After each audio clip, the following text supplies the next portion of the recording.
سلام ګرانو دوستانو، خدای دې وکړي چې ټول روغ جوړ او صحتمند اوسئ. زه عبدالوهاب نن تاسو ته ښودم چې په آیفون کې کله تاسو سکرین شاټ واخلئ، هغې کې په کومو ډولونو سره تاسو تغیرات راوستلی شئ او یا یې ایډیټ کولی شئ.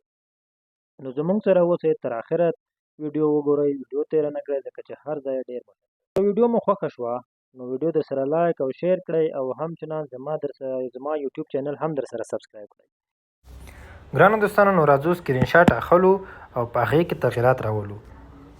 لکه څنګه چې ګورئ موږ سکرین شاټ واخیسته او تغیرات هم راوستو. ګرانو دوستانو، مخکې موږ او تاسو استفاده کوله لکه دغه لاندې پنسلونه، رنګونه، قلمونه چې تاسو ګورئ استفاده هم کوله. په دې شکل موږ نه حلقه د یو خط یا شی چې غوښتل یو چاته نشاني کړو هغه مو داسې کول. نو اوس راځو دا ځل په مختلفو طریقو باندې ګورو چې موږ په خپل سکرین شاټ کې په کوم نوع یا په کوم رقم تغیرات راوستی شو. ښي لاس ته په آخر کې تاسو مثبت علامه ګورئ، د پنسلونو ښي لاس ته یو مثبت علامه ده، په دې باندې چې کلک وکړئ تاسو وینئ چې دلته مختلف شیان راځي. اپیسیټي ده، اډ شیپ ده، اډ سیګنیچر، اډ ټریس، اډ ډسکرپشن، اډ سټیکر ده. نو اوس راځو یو تشریح کوو چې د هر یو څه کارونه کوي یو شی دي.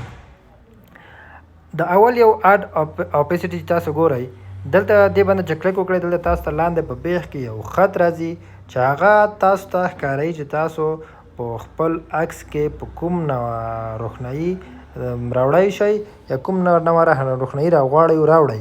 نو تاسو څنګه په تصویر کې ګورئ موږ دغه علامه ښي لاس طرف ته کش کوو، وینو چې خط او کوم شیان چې په سکرین شاټ کې ډېر ضعیف ښکاري او که بیرته آخر ته ورسوو نو وینو یې چې بیرته ډېر ښه په روښانه ډول موږ ته خپل هغه د سکرین شاټ داخل کې هغه شیان ښکاري.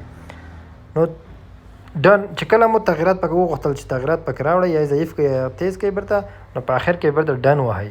او که غواړئ بیرته چې تاسو دغه ځای صفحې نه وځئ نو په دغه ښي لاس ته کونج کې چې د چالیپا یا ضرب علامه ده نو دې باندې کلیک کوئ او دې نه داسې وځئ. بیرته راځو په مثبت باندې کلیک کوو. اوس غواړو چې اډ شیپ وګورو. په اډ شیپ کې څه دي او څه کوم شیان دي راځئ په خپله سره وګورو. اډ شیپ باندې مو کلیک وکړ، ومولیدل چې دلته مختلف شکلونه راغلل لکه چې مثلث علامه راغله، مربع راغله، دایره راغله، تیر راغله، ستاره راغله، مختلف شیان راغله. نو راځو په دې یو تیر باندې کلیک کوو، وینو موږ ته دغه په سکرین شاټ باندې راغی. دغه په دغه د یو کونج کې ونیسئ او سایز یې غټولی یا وړوکی کولی شئ. په هر اندازه چې تاسو غواړئ په هماغه اندازه یې جوړوی شئ. نو زه دا په دې اندازه غواړم چې وسي. نو په دا کونج کې تاسو د پاس سر ښي لاس کونج کې تاسو وینئ 3 نقطې دي. نو په دې نقطه کې کټ ده، که غواړئ تاسو دغه شیپ کټ کړئ نو تاسو کټ کوی شئ، او که غواړئ کاپي واخلئ کاپي اخیستی شئ، او که غواړئ د ډوپلیکیټ چې یعنې یو بل هم واخلئ داسې را پیدا کوئ یا راوړئ سکرین شاټ باندې نو ډوپلیکیټ باندې کلیک وکړئ. کلیک پې کوو، بیا یې وهو ډوپلیکیټ د سره نه چې راغی دا ځل ګورو چې بل کاپي هم ورنه راواخیستله، یعنې د هغې ډوپلیکیټ رامنځته شو. او که غواړئ بیرته ډیلیټ کړئ نو په هغې 3 نقطو باندې کلیک وکړئ او د ډیلیټ علامه ووهئ. ګرانو دوستانو، په شیپ باندې هم پوه شوئ. اوس راځو اډ سیګنیچر ته. اډ سیګنیچر کې موږ ګورو چې څه کوی شو. دلته موږ راځو خپله امضا کوو. ما دا امضا مثال وکړه. اوس چې غواړم دا صف کړم په همغه ځای کې، او که غواړم دا امضا غلطه شي نه د لاندې کلیر علامه ووهئ. او که غواړئ بیا سر نه وکړئ بیا سر نه امضا وکړئ، په خپل زړه خوښ امضا وکړئ او ډن ووهئ. نو تاسو به وګورئ چې تاسو د سکرین شاټ په سر باندې تاسو امضا راغله. په دې شکل هغه وړه او غټه کوی شئ، هر ځای ته غواړئ چې ویسئ انتقالولی هم شئ.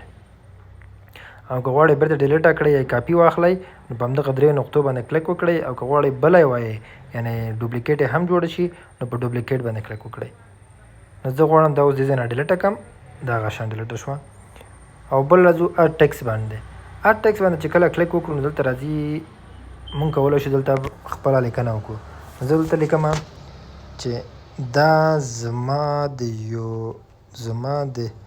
یوټیوب چینل ده. نو غواړم دې اندازه هم وړه کوی شم، غټوی شم، تغیرات هم پکې راوستی شم.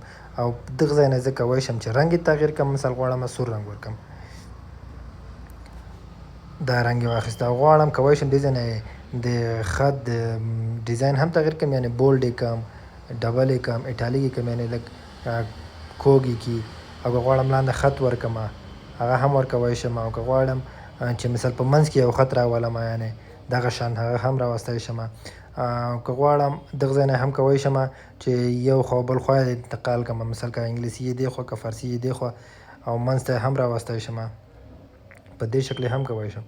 او که غواړم چې اندازه یې تغییر کړم نو راځم په دغه د شپېتو باندې کلیک کوم. دې ځای نه مثال زه کولی شم چې د خط اندازه تغییر کړم په دغه شکل یې، که مثبت خو یې ویسم غټیږي او که منفي خو یې ویسم وړیږي. او بل راځم دې ځای نه مثال زه خط ډیزاین هم انتخابولی یم، انتخابولی شم، یعنې فونټ یې تغییرولی شم. راځم غواړم دغه فونټ اوسي، دغه فونټ به اوسي. او که غواړم بل فونټ اوسي، مثال دغه فونټ اوسي، نو په همغه شکل به اوسي. خو دا فونټونه اکثریت د انګلیسي دپاره دي. او که غواړم دا ډیلیټ کړم یا ډیلیټولی هم شم همدغه ځای نه، یا کاپي او ډوپلیکیټ یې هم اخیستی شم. نو راځو ګورو نور چې دي. راځو ډسکرپشن ته. نو زه دلته ډسکرپشن باندې کلیک کوم. دلته زه کولی شم یعنې ډسکرپشن ورکوم چې this is my YouTube channel. او غواړم ثبت کړم، ډن ثبتېږي. زه دلته په صفحه باندې نه راځي، نو ځکه زه ډسکرپشن د صفحې شاته یې هلته مثال د نوم په ځای کې هغه ځایونو کې راځي. او که غواړم سټیکر اضافه کړم نو دې ځای نه کولی شم اډ سټیکر وهم. دلته ماته مختلف سټیکرونه راځي. غواړم دا سټیکر ورکړم، دلته راځي زړه سټیکر ما را انتخاب کړ، دغه راغی. نو دې ځای نه دا کولی شم کاپي واخلم، کټ یې کړم، ډوپلیکیټ یې واخلم، دغه شکل نه بل اخیستی شم. هم کولی شم وړو یې کړم، دې ځای نه را انتقال کړم دې ځای ته. نو هر رقم چې تاسو خوښوي په همغه اندازه په همغه رقم تغییرات پکې راوستی شئ. دوستانو همدومره و. خدای دې وکړي تاسو خوښه شوي وي. ویډیو در سره لایک او شیر کړئ، او زما د یوټیوب چینل د سبسکرایب هم درنه هیر نشي. دوستانو تر بلې ویډیو پورې الله مل شه، ښه وخت ولرئ. خدای پامان.